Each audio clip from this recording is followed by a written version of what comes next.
Go ahead and get started. Everyone, welcome to class this morning. This is Self-Editing Essentials with Lisa. I'm going to go ahead and just introduce her a little bit. Thank you so much for giving of your time and your wisdom and experience this morning. Lisa is the Publishers Weekly best-selling and award-winning author of more than 30 books. She describes her romantic suspense novels as sweet tea with a slice of murder. The Stronghold won a 2017 Daphne du Maurier. Under a Turquoise Sky won the 2015 Carol Award. And she also writes the best-selling True Love Matchmaker contemporary romance series. The Christmas Bargain won the 2021 Carol Award for Short Novel. When she's not working in her garden, Lisa enjoys traveling and researching her next fictional adventure. She's also a native North Carolinian and has strong opinions on barbecue and ACC basketball. So welcome, everyone. I, I wanted to point your attention to the chat where the links to today's handouts are. If you need help finding those, just let me know. And we will take questions toward the end of class. So Lisa, thank you so much. Well, thank you all for having me. It's always such a joy to come to this conference. I look forward to it every year.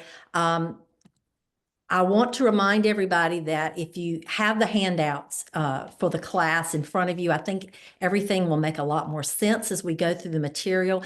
I would also say you might want to have some note-taking ability, whether you're going to do it on your computer or you're old-fashioned like me and actually like to write out your notes by hand, because I will be adding some things that are not necessarily on the handouts that you might want to keep in mind as we work through this information together. And when I get ready to teach at a conference, I always pray that the material that I present will be useful and helpful to you in your writing journey. And at any time, if there are things in here that you think, no, that's not going to work for me, then just ignore and just use what will work for you, because these are things that over 30 some novels that I have developed that help me in the editing process. A lot of writers really dread the editing process. I love the editing process because for me, getting that rough draft is the challenge for me, because you've got that blank screen mocking you, when you're trying to write your novel. But by the time I'm ready to edit, I have something on the screen that I can do something with. And so for me, that rough draft is really rough. And it's like this lump of clay.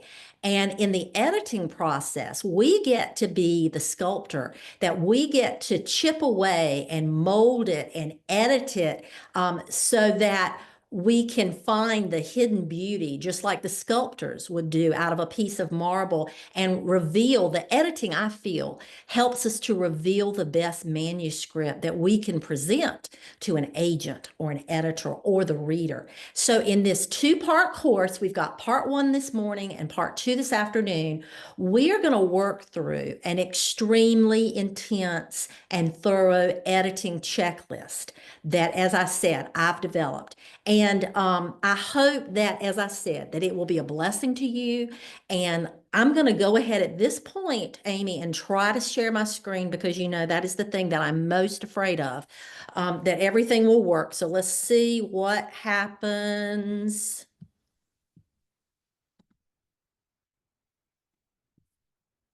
Is it working? Can everybody see my screen? No, we're still seeing you. Okay. Wait a minute. Let me try again.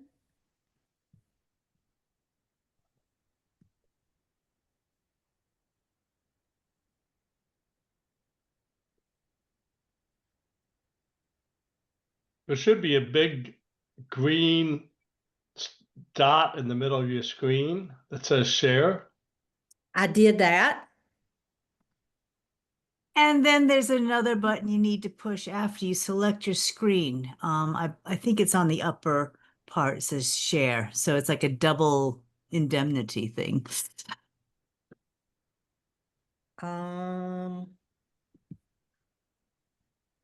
I'm hitting the green button. And then look at the window that you got it. You got it. Yay. Thank you all for talking me through that. Now, if I want it to be full screen, are we okay now?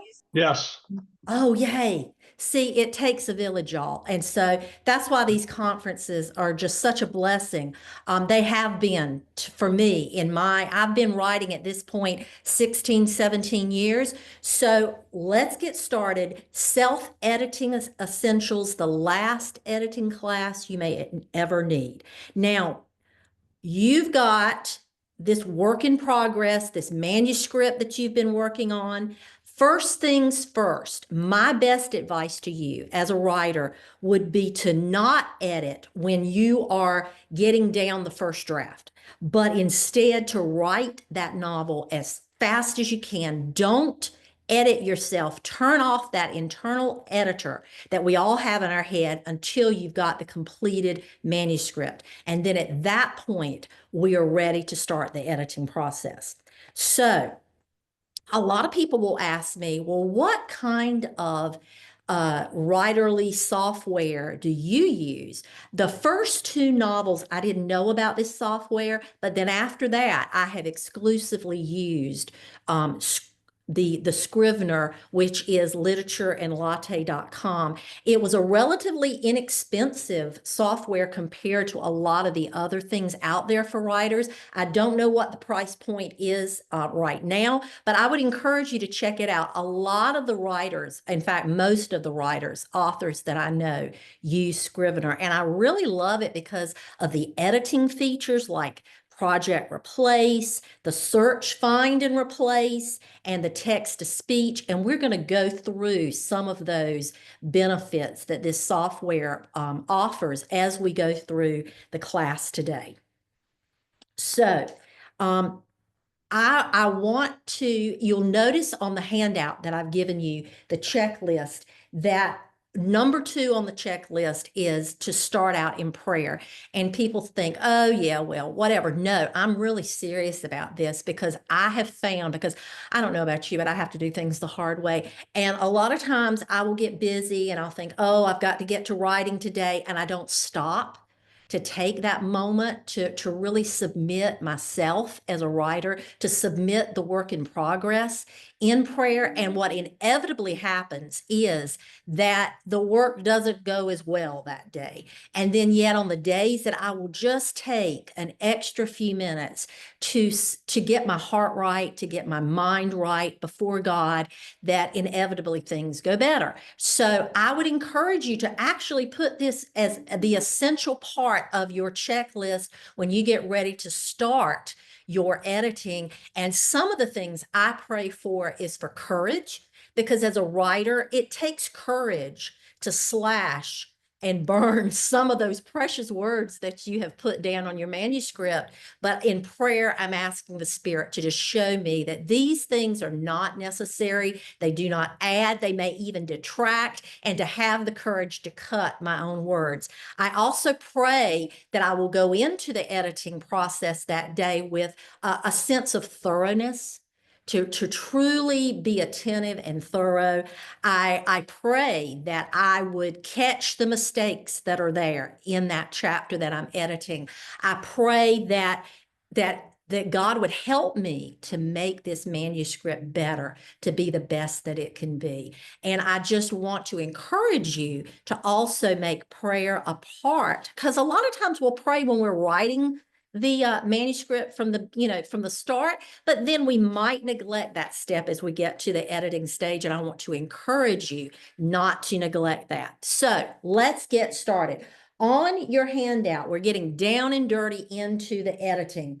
And this is going to sound kind of redundant, but and sometimes it's so obvious we overlook it. But the very first thing I want you to do with that whole manuscript you've got, We're kind of looking at the big picture at this moment. I want you to do a spell check. And again, it can be so obvious we overlook and forget to do it, but you might find some things, catch some things here that will save you a lot of time in the long run.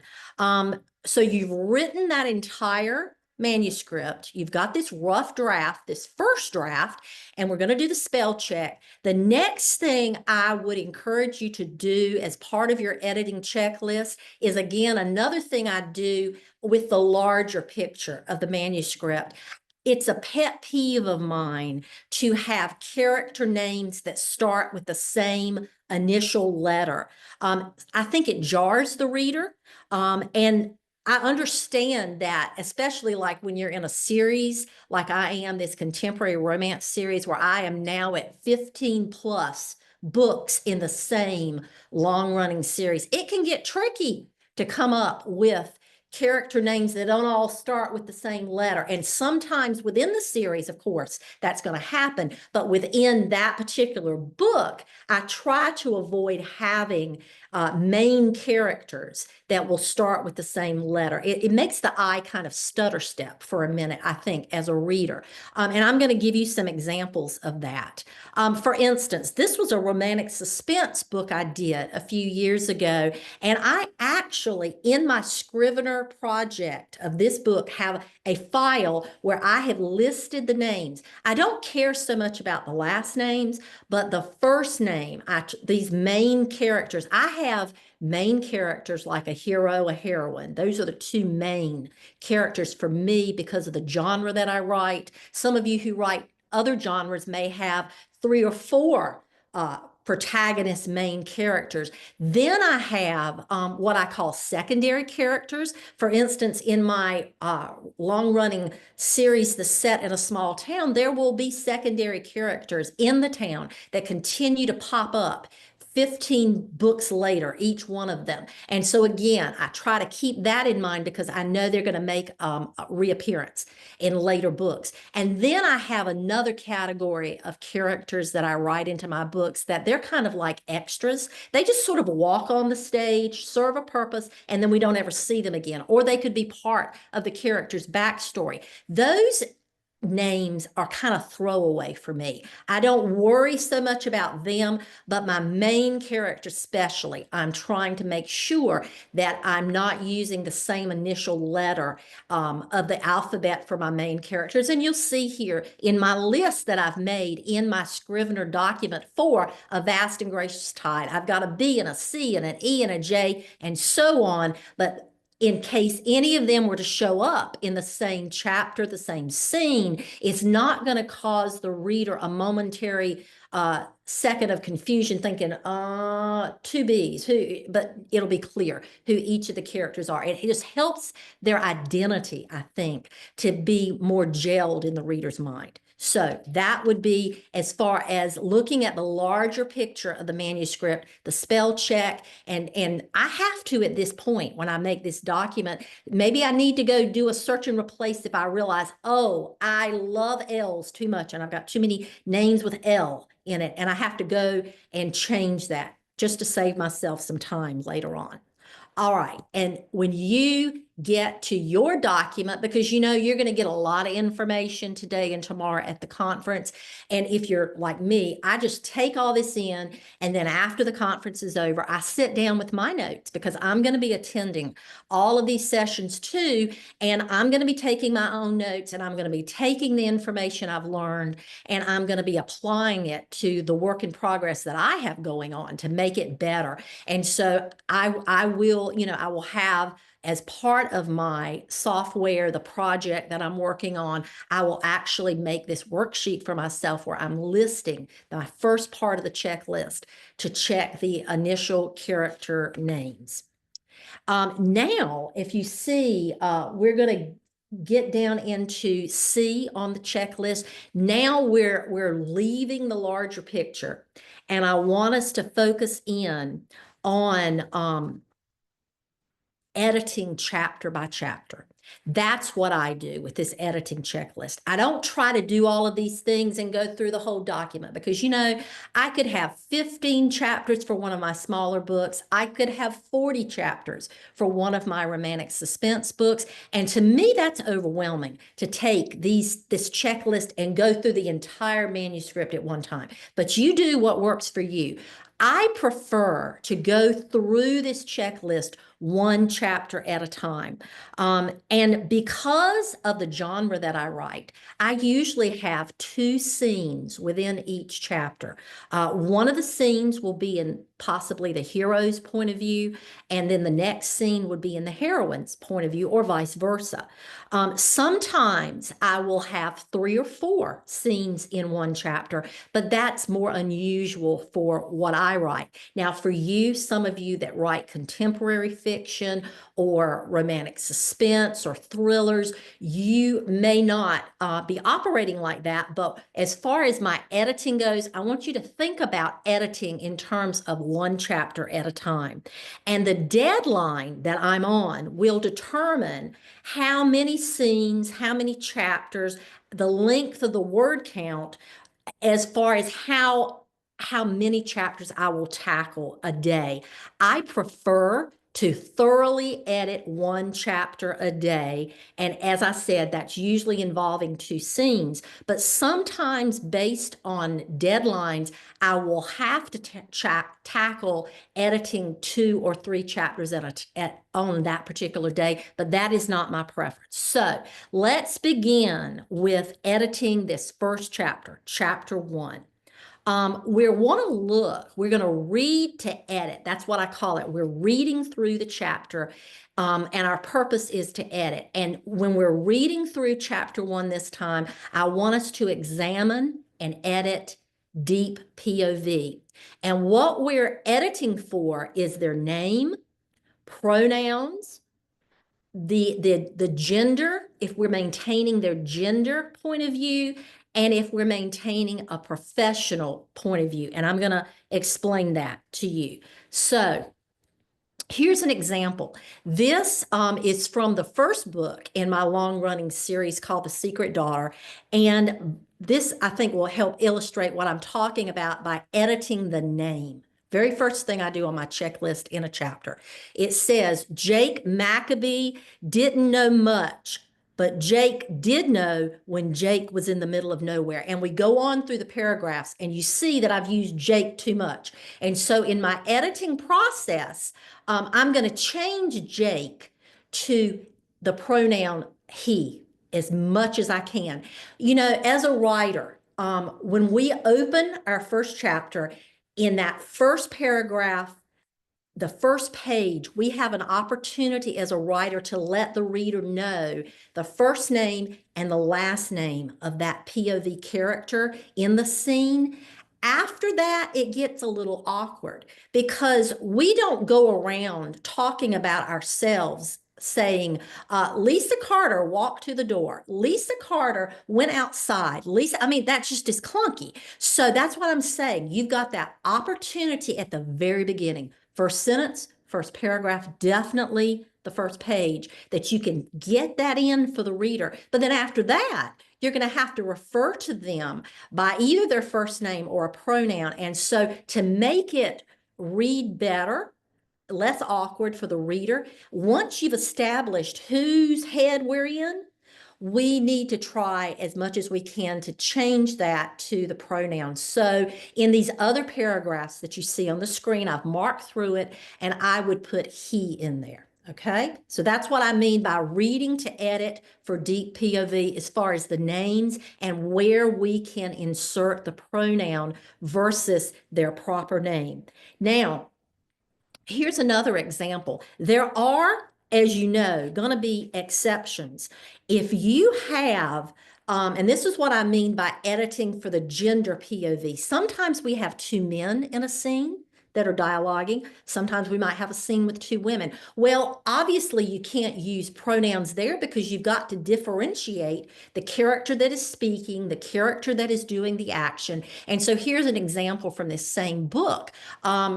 Second paragraph, only then did Nash Jackson move, his boots a heavy tread on the boards. Shoulder to shoulder, Callie's father, and that's who he is because I didn't want to have to use his name again. I wanted to vary it a little bit. He locked gazes with Jake. And in the first scene, we've already met Jake. So, and what Jake read there told him to proceed with caution. Now, the reason I used Jake again was because we've got two men and I have to show which man is doing the action here. And you'll see that I go on to use Nash and Jake just to make sure the reader knows who's talking or who's doing the action.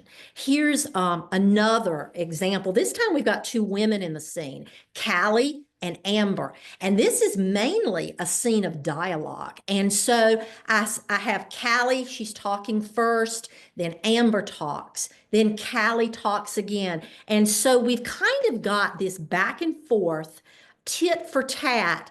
And then you notice I highlighted in red so it would be drawn to your attention. I do not have any kind of beat or tag to show you who says like he cares. But I think because I've already established that back and forth, Callie, then Amber, then Callie, the reader is going to assume that this is Amber talking. So as I said, there are some exceptions, but I am reading through this chapter, I'm reading through this scene to examine if I've maintained and been clear with the reader, the gender POV, but this would be an exception when you are going to have to use both of their names so that the reader is not lost, okay? Now, here is another example of editing to maintain the gender POV. Can you see what's wrong with this? If we're in Jake's head, this is Callie being introduced, but we're in Jake's head in this book. And she comes out of the house, he meets her for the first time, and these are his thoughts and his POV. A slim woman in a mauve shirt came out of the house onto the broad planked porch. A year or two younger than his own 28 years, even in taupe espadrilles, she was tallish, perhaps 5'7" or so to his 6-foot height. Masses of long auburn hair waved across her shoulders and framed her heart-shaped face. The problem with this, which is why we're reading to edit gender POV, is, and I don't want to stereotype, but most of the men I know, most men I do not think are going to think in terms of a mauve shirt, that they're even going to know what mauve is. They, you know, a woman would say, oh, she's wearing an amethyst colored blouse. Well, for a man, that's going to read purple. You know what I mean? So if I'm in Jake's head, I need to call it a purple shirt. Okay. Is a man, and again, I don't want to get any, emails about gender stereotyping, but is a man going to know what taupe is, what color that is? Is a man going to know what espadrilles are? Okay, so again, if we were in Callie's head talking about another woman, this would make sense, but because we're in Jake's head during this scene, we're going to have to edit this so that it fits his gender POV, and that's what I mean by that, okay? Because when you violate these things, you break the reader out of the story world that you have gone to such lengths to create if we're not being true to the character's point of view. Now, then the other thing that I do as far as editing for deep POV is something I call editing for their professional viewpoint. And this is what I mean by that. This, again, A Vast and Gracious Tide, which was one of my romantic suspense books, it reads, we're in the guy's head, where his knuckles whitened on the strap, hanging on to not just his ruck, only by a thread. A bitter taste filled his mouth. Everything good in his life was gone, vanished in a maelstrom of jagged metal. Now, that maintains his professional viewpoint because, as you can guess from words like ruck, maelstrom, jagged metal, he is a soldier. And it reflects his career and his life circumstances. So again, when you are editing that scene, editing that chapter, read to edit to make sure you've maintained that character's professional point of view. And then it's your turn as you go through your manuscript later. Check to see if you've overused the name, because that becomes awkward. Can you substitute some pronouns? Check to maintain the gender POV. Check that you have maintained their professional viewpoint or their background. And this is also where you will catch yourself if you've done any head hopping, which is a no-no. So this is also part of that. Then the next thing on our checklist, we're still in chapter 1. We're going to read chapter 1 a lot of times as we go through this checklist. We want to examine the dialogue that you've written into the scene, into your chapter. Dialogue should follow this format. It should be what we call FAS. Dialogue should be feeling first, action next, speech last. And this is what I mean by that. Feeling, action, speech. This is from another book in that series, Hometown Reunion. Eyes flashing, her chin came up. Long time no see, Jackson. She shouldered past him toward the store. So eyes flashing is our feeling. That reveals what Darcy is feeling. The chin came up. That's the action. And then finally we have the speech. Okay. Now, there are sometimes exceptions to this, and I wanted to point that out. Later on in that paragraph, you never mean to do anything, do you, Jackson? She clenched her teeth. Now, I've got speech before the action, and the reason is that you can't really speak and clench your teeth. Well, you can, but it's just, and then the same issue down at the next paragraph. That's not what I meant. Darcy bit her lip. Sometimes, but rarely, these are the rare exceptions. Most of the time, our dialogue needs to follow feeling, action, speech. But it's hard to bite your lip and speak at the same time, if you know what I mean.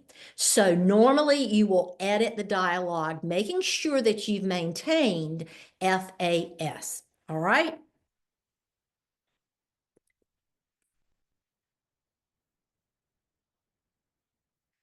And then the next thing on the checklist I want to talk to you about is inserting the 5 senses. You're reading through your scene, you're reading through your chapter, and you're checking to make sure you have included the 5 senses in this scene. I get asked to do a lot of contests, or writers will ask me to, read through their manuscript.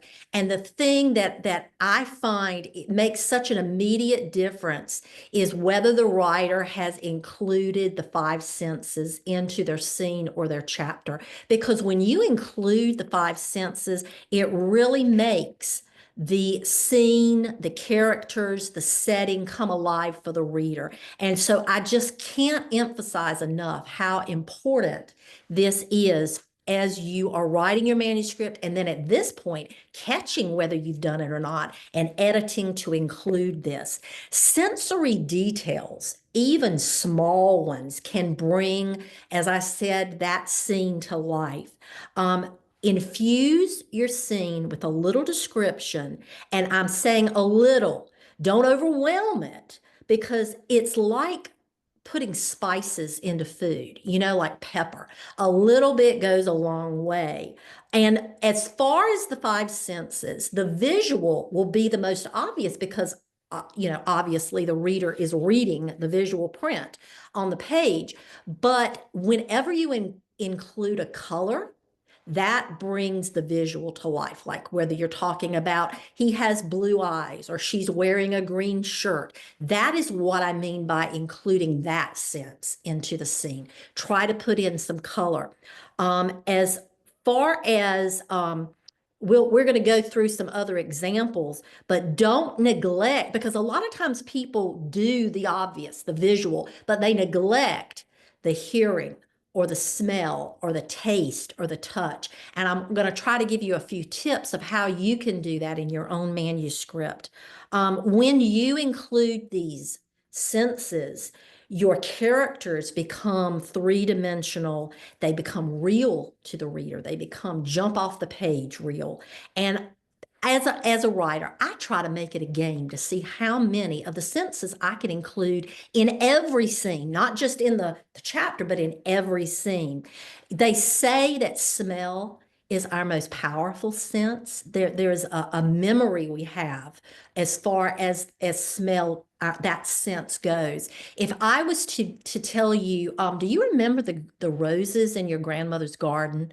Or if I was to say, do you remember what pine sol smells like, or the smells in a school cafeteria? Immediately, all of us have our individual memories of that. And it's almost like you can smell it again. So for the reader, it's the same thing. If you can include one sense, I would say aim for the smell, and bonus points if you can get one of those in each of your scenes. So let's look at some examples. Here's a smell. The once familiar scent of briny seawater filled his nostrils. To me, the beach smell, there's a certain smell that I associate with the beach. And I think, the reader's going to understand that immediately, and it makes it more real. Here's one for sound. At the sound of a loud caw, both he and Brody looked skyward. Now, how do you include taste? That's a little bit interesting. I think every time you include the mention of food in your scene, and you can't do food in every single scene, that's kind of crazy, but we had a burger at the Bay Bridge Grill for lunch. A burger, that's going to come to our memories. So a sea breeze, as far as touch, skimmed her shoulder. Think about hair on your shoulders, the wind on your arms. Some of these examples of how you can include the senses into your writing. So make a note of to yourself as you're editing, you're reading to edit, to insert as many of the 5 senses into each scene that you can. The sight, the hearing, the smell, the taste, the touch. All right, now the next thing on our checklist, we are reading to edit beats and tags. Now, a lot of writers will know what I'm talking about. There is kind of a controversy among writers about, do you use beats? Do you use tags? Well, what are they? A tag is an attribution that, if used properly, can become invisible to the reader. A beat is an action that the character takes while speaking and is more show versus telling. For instance, the first sentence here is an example of a tag. Get out of my house, Frank said. Said is a tag. And again, if it's used properly, it becomes invisible to the reader. The second example is an example of a beat, an action that the character takes. Mary stayed in her chair. No, she says. And the reason these are important is that this is how, in a scene, we differentiate between which character is talking or which character is doing the action. So these are very important. And sometimes, you can do both. There's no hard and fast rule that you can only do beats or you can only do tags. But some people only do like to do tags, and some people only like to do beats. But you can use these, what works best for your work in progress. So let me give you a few examples of some things. If you use these tags that I have here on the screen, that will not distract the reader from the dialogue. Words like said, asked, whispered, screamed, muttered, or mumbled, they become invisible to the reader. Our eye just skims right over them because we've been trained to do that. And it's okay to say whispered, because how else do you show that somebody's whispering unless you just tell the reader that they're whispering? Same thing with mumbled or muttered. It would be hard to show that without telling this. So these are good ones. But what would be considered amateurish would be if you had some tags that were like, get out of my house, Frank thundered, or replied firmly, or he said, but then you added threateningly onto it, or retorted. Those tend to jar the reader a little bit. So the writer, I think, in this second column has tried to get fancy and probably they were trying to sound more writerly, but instead it conveyed the opposite meaning. And usually the simplest verb or tag is the best way to not to avoid some of this awkward clunkiness. Here's that there are rules if you decide to use tags. I prefer myself personally to do more beats than I do tags, but I do write tags for my characters. Sometimes that's just the easiest thing to do. And there are rules, as I said, if you're going to use a tag, use said in your dialogue for the character if possible, because that is the most invisible. But do not use exclaimed, boomed, purred, unless you're talking about a cat, naturally. Because then another rule is don't ever add an adverb to a tag. That's old time. That's not in common modern usage anymore. To say things like said imploringly or excitedly or heartily or any of that, because this qualifier does the opposite of what you probably intended. It weakens the effectiveness because the goal is to either show the character in an action and speaking, or to show which character is speaking. And by adding extra, less is more is true in so many areas of life, and it's true definitely here. Another rule that I would just encourage you to think about as you're editing, you're reading to edit your tags versus beats. And again, we're in the dialogue, is a few more pointers. It's okay to vary the position of the tag in the dialogue. For instance, here's Sarah talking. It's been like that all day, Sarah said, and the sky's such a weird color too. So that tag is in the middle of that sentence, that piece of dialogue. But then in another example, it's so gloomy out, he said, and that comes at the end of the sentence. But do not, John said, it's so gloomy out. Now, in earlier days, that was very common to put the tag in front of the sentence of dialogue, but that has fallen out of favor. You won't see that. And also in line with that, I would say, don't say, said John, at the end, like instead of saying it's so gloomy out, said John, because the fourth thing I would encourage you to think of as a tag rule is that the pronoun and the name in modern usage tends to precede the tag. And we're all such avid readers.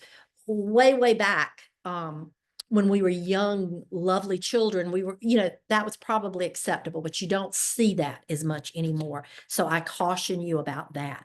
And so your turn as you're looking through your chapter, the scenes that you've put on your checklist for today, you're going to examine the tags and beats and the dialogue, and you say, well, why can't I do this when I did the other, when I'm examining dialogue for feeling, action, speech? And you certainly can.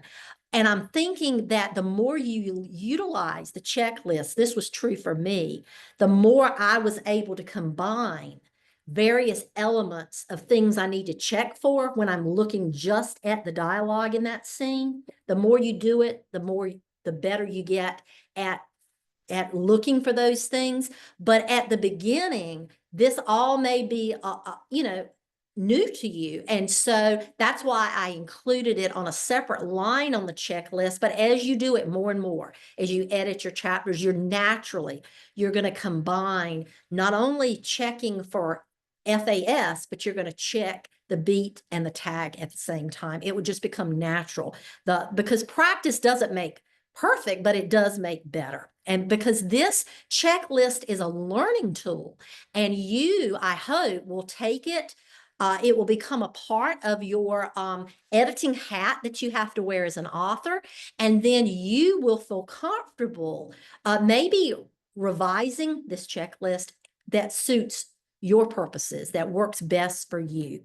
And so that is all that I wanted to accomplish in our first session, and I wanted to leave some time at the end if anyone has any questions about some of the things that we've gone through, because I wanted to make sure I covered all the material. I'm always concerned I'm going to run over, but are there any questions that you have for me about it? Yes, we have had a few questions come in.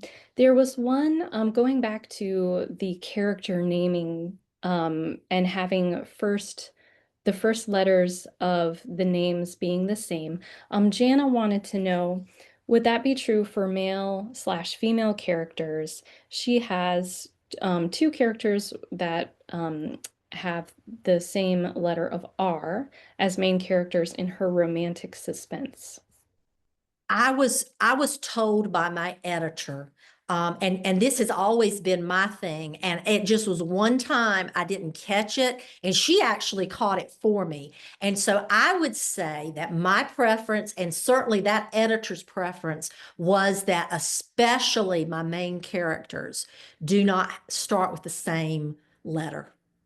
So I would say that maybe you need to go back and I know we get these names in our heart and that's just who that character is, but I think for the reader's sake, it truly, you're reading and you've got just a bunch of R's and your mind just and your eye just stutter steps. I think it would be easier, you would be doing your reader a favor if you rename one of your main characters.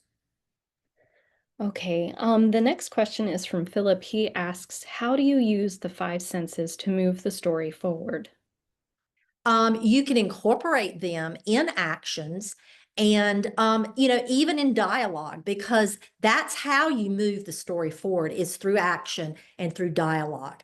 And so see how you can, have the character observing something, and that's an action, or he's physically doing something, and you're in his deep POV. And so all of those things are happening to him. His perception of the world, his perception is coming through those senses.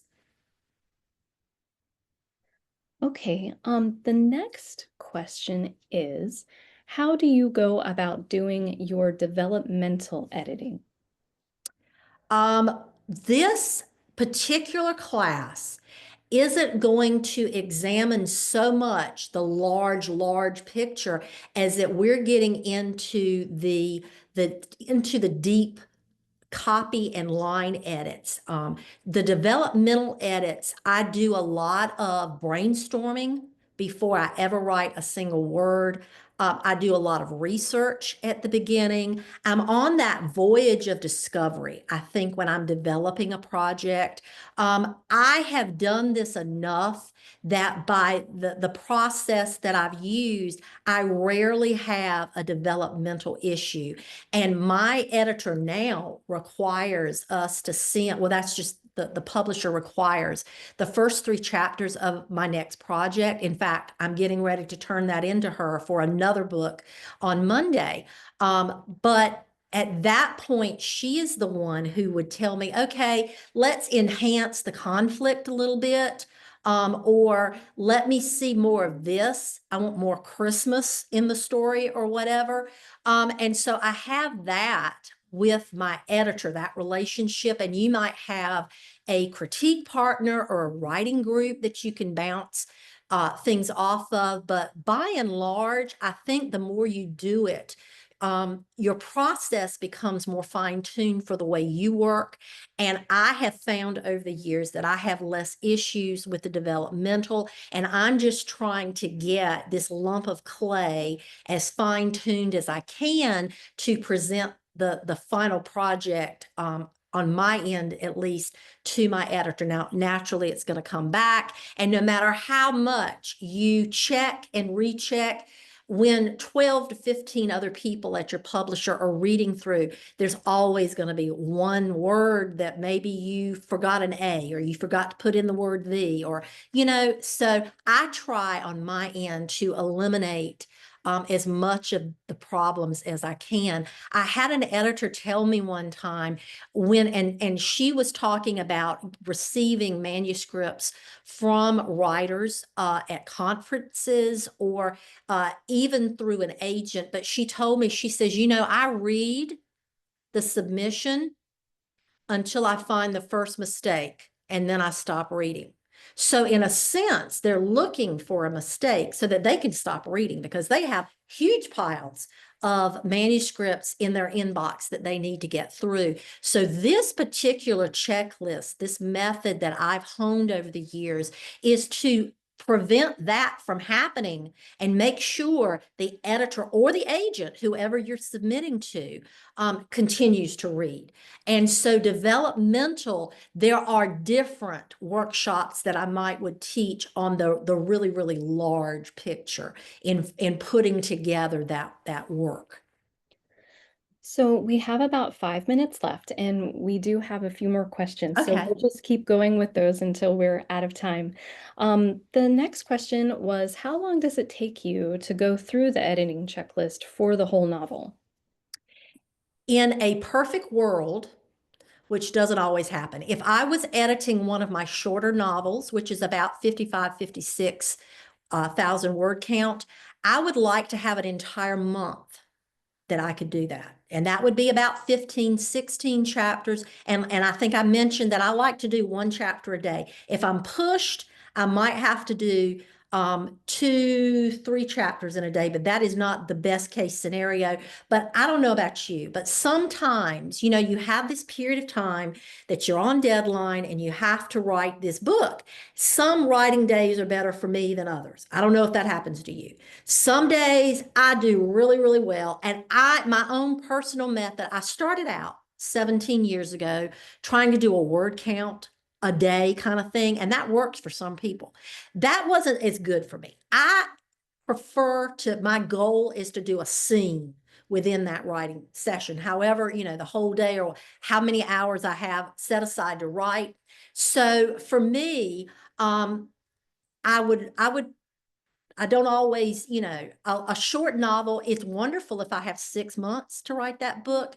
And sometimes I get pushed at the end that I've not had as many good writing days as I would like. And so at the end, that means I have less time to edit, to answer your question. If I'm writing one of my larger suspense novels that could be 90,000 word count, I would love to have 8 months to a year to write the thing. And then that also includes my editing time in that. So for a longer piece of fiction, it would be great to have a couple of months, 3 months. You know the pace at which you work. And that's one of those things you're going to have to kind of figure out what works best for you to answer your question. Okay, so the next question is that you mentioned that the feeling and action should come before the dialogue. But what about variety with action beats? If the action is always only before the dialogue, will that get too repetitive? I think there are enough exceptions where, because of the action that they're doing, that it would make sense for the action to come at the end, that you will not find yourself falling into that very often. But generally speaking, I think editors prefer to see the FAS, that structure in our dialogue. And at this point, it may be that our readers sort of anticipate that. We've kind of trained our readers for certain things. If they've read enough, they know to expect a certain way that things will be done. Okay, and then we have about 2 minutes left, so I think we have time for one more question. This person is saying, as I edit my draft, I realize I have timeline problems. Can you recommend a timeline process for a first draft? In referring back to the question about developmental, timeline is a thing that I struggle with. I mean, even to this day, 34 books later, I always have to think developmentally about the timeline. And that involves me doing, at this stage, the most intense developmental edit that I would have to do with any manuscript probably is going to involve a timeline. I find that difficult. That may not be the thing that you struggle with. I actually use a calendar. I have started printing out a blank calendar, and as I'm writing, I try to track things. Now, you may have a calendar online that you can fill in spaces, but inevitably I will get a timeline mixed up, and my editor will point out to me when edits come back, oh, you said we were here, but that was, that's a week ago, and it's, I can just mess it up completely. So a calendar helps me to stay on track with timeline. Sometimes people use just the outlining tool. And Scrivener, for instance, has all of those things to just have the timeline, like making it into an outline so that I know chapter by chapter, scene by scene, where the characters are, when this is taking place, all of that kind of thing. But I would love, if you've got a great idea for how to keep your timeline straight, I would love to hear from you. Please email me, because this is something I struggle with, and I sympathize with whoever asked this question. But yes, for me, that is one of those developmental things that I'm continuing to work on, and that's why I go to conferences, is to learn and to grow myself as a writer. And I always learn things from other writers. And so, yes, if you've got brilliant idea, I want to hear it. Well, thank you so much, Lisa, for taking us through the self-editing checklist for part 1. Part 2 is actually at 2 this afternoon, and that's gonna do it for our time right now. Hope to see everyone at 2 o'clock. Thank you all. Hope to see you again soon.